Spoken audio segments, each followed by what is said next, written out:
Jadi bukan soal siapa menterinya, siapa presidennya, kita itu aparatur pemerintahan kita bukan pada orangnya. Kesetiaan kita ada pada sistemnya.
Puji dan syukur marilah kita panjatkan di 2022. Salawat beserta salam mudah-mudahan senantiasa dilimpahkan kepada junjungan kita Nabi Agung Muhammad, penebar rahmat bagi seluruh alam. Mudah-mudahan kita semua mendapat syafaatnya. Amin ya rabbal alamin. Bapak Ibu semua yang kami hormati,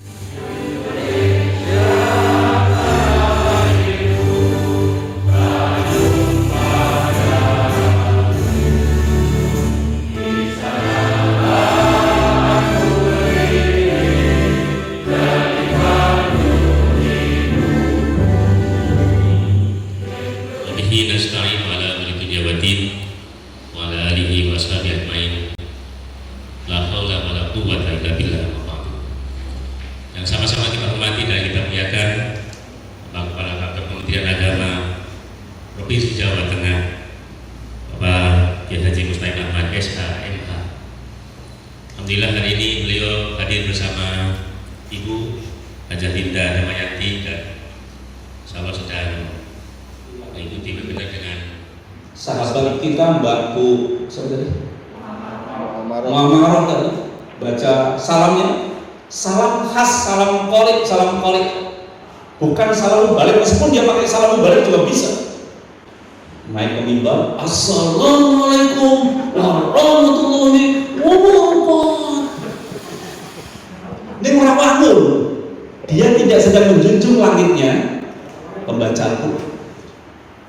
Pasti menimbulkan hal yang tidak sesuai. Orang merasanya kayak gitu.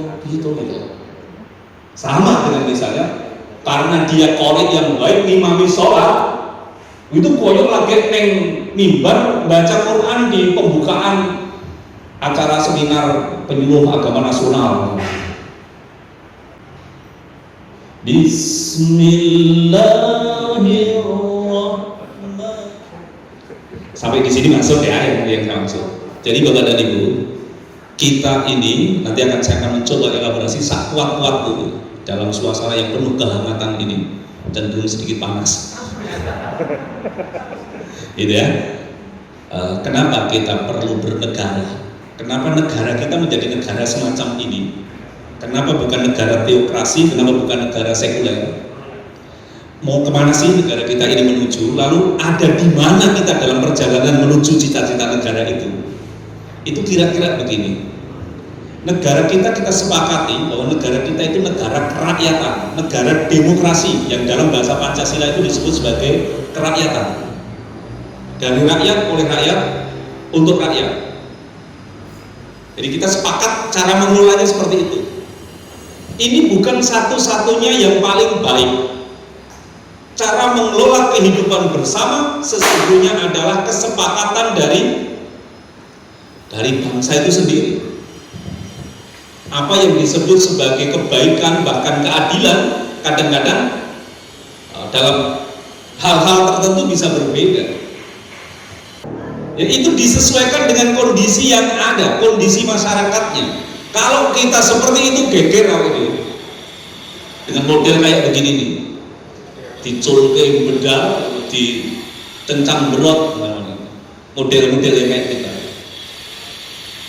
Sekali merdeka itu merdeka sekali lah kita.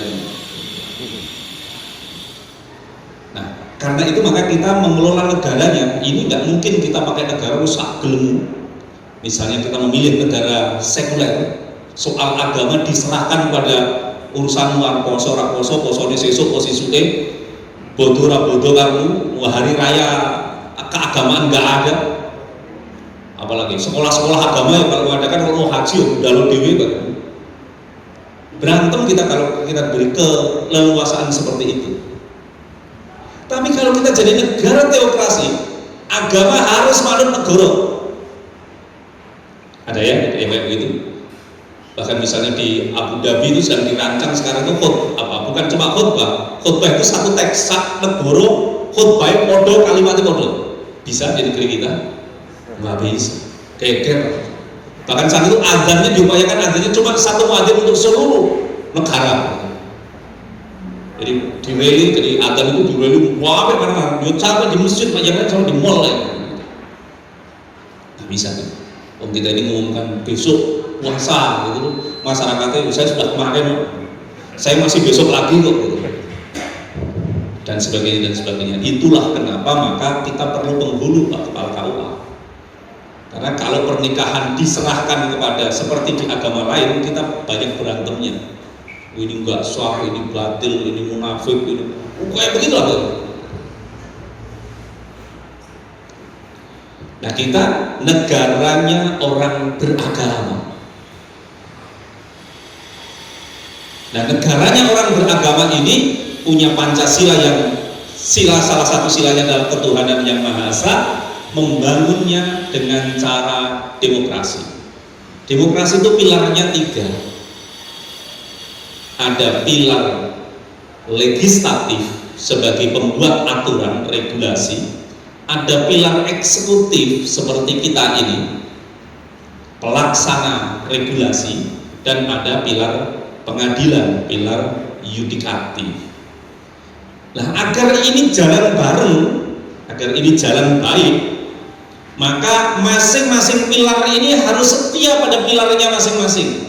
Kalau enggak, kacau. Pilar legislatif, ya langit yang dijunjung langit legislatif. Cara berpikir, cara berucap, cara bertindak, ya sebagai legislatif. Kita ini eksekutif. Ini nggak ada kaitannya dengan tiket bis, tiket kereta, tiket itu. Kita ini pelaksana. Maka cara berpikir, cara berucap, cara bertindak kita jangan seperti legislatif. Atau sebaliknya legislatif yang cara berpikir bertindaknya seperti eksekutif. Ini yang saya sebut tidak hanya sesat pikir tapi bisa makan hati. Begitu juga nanti yang ada di yudikatif. Baik Bapak dan Ibu, dengan begini maka kita mencoba mengenali diri. Siapa saya? Oh, saya pegawai Kementerian Agama. Siapa pegawai Kementerian Agama itu? Pegawai Kementerian Agama itu adalah aparatur pemerintah. Aparatur pemerintah yang mana? Aparatur pemerintah yang sipil, yaitu aparatur sipil negara. Emang ada apa di aparatur sipil negara? Aparatur sipil negara itu ada 2 isinya. 1 pegawai negeri sipil PNS, dan yang satu adalah P3K atau sekarang non PNS, tapi nanti semuanya akan mengarah ke P3K, termasuk penyuluh. Ya kalau nggak tahun depan ya depannya lagi, kalau nggak depannya lagi ya depannya lagi. Tapi kebijakan kepegawaian sudah seperti itu. Pegawai nggak akan dibiarkan 0, tetapi akan minus. PNS akan dikurangi, nggak akan lagi pegawai tambah. Jadi Pak Kasubag nggak usah ngitung pegawai saya 700 Pak, sekarang tinggal 650, besok tinggal 600, tinggal 550, sampai nanti yang paling ideal berapa? Ini udah jadi kebijakan, jadi nggak usah mimpi, jadi PNS mau dikurangi mau ngapain? Yang diperbanyak tenaga-tenaga fungsional, tenaga ahli. Jadi begini, Kita ini test case misalnya di Batang atau misalnya Jawa Tengah. Kira-kira nanti Idul Adha, sebentar lagi kita Idul Adha ya, itu saat Jawa Tengah itu ada berapa sapi yang dipotong, berapa kambing yang dipotong? Penyuluh bisa ngitung sekarang ini. Loh kan lebarannya masih besok Pak, itu masih ada hari tasrik. Yakin kita nggak bisa ngitung? Nah kalau kita yakin seperti itu, ya memang benar pegawai negeri, aparatur pemerintahnya memang harus dikurangi. Hari ini itu ada orang-orang ahli dengan ilmunya, dengan tenaganya, tenaga sumber daya manusianya, dia sudah bisa menghitung besok itu yang mau jadi calon presiden siapa. Masing-masing akan dapat suara berapa. Melesetnya hanya kurang dari 2%. Bahkan sudah bisa dihitung. Sesok saya calon Bupati Batang 2024 itu siapa, udah begitu. Dan ternyata mendekati benar, angkanya itu mendekati benar. Nah, kalau nanti pekerjaan kita, pekerjaan Kemenang ini tugasnya menghitung itu tadi, hanya berhitung saja, tapi tidak di dalam pemberdayaannya, akan digantikan oleh yang lain. Bahkan pemberdayaan nanti akan ada tim yang tiba-tiba nanti akan dia menawarkan kepada Kemenang.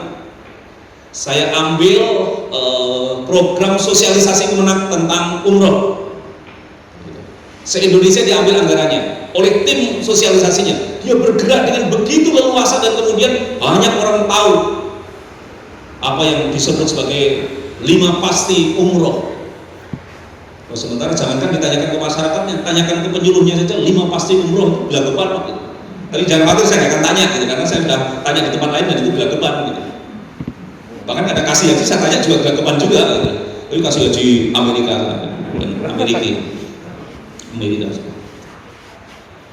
Nah, tantangan kita sudah seperti itu.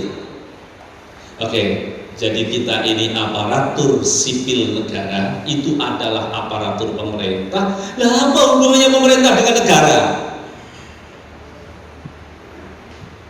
Ya, banyak yang masih tidak bisa membedakan mana itu tanah negara, mana itu tanah pemerintah.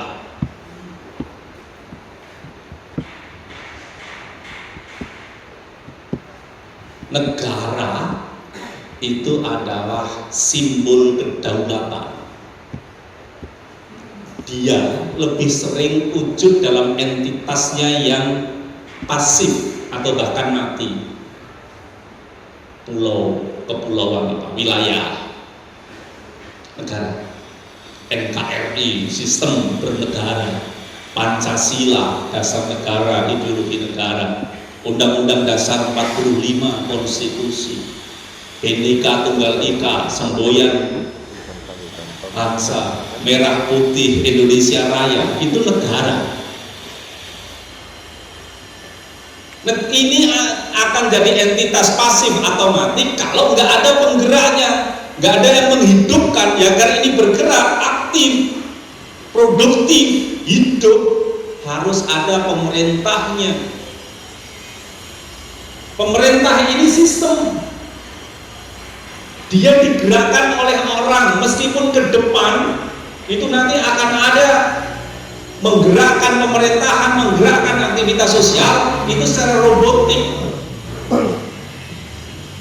Nanti peran manusia makin dikurangi. Jadi biarkan nanti mesin yang bekerja, kita yang santai-santai, kita yang plesir, piknik, rekreasi, biarkan mesin yang bekerja.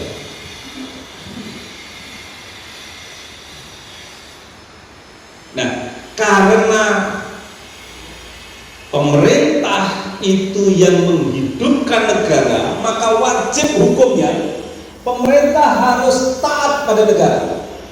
Aparatur sipil negara, aparatur sipil negara itu ada 2 isinya. 1 pegawai negeri sipil PNS, dan yang 1 adalah P3K atau sekarang non PNS, tapi nanti semuanya akan mengarah ke P3K, termasuk penyuluh. Ya kalau nggak tahun depan ya depannya lagi.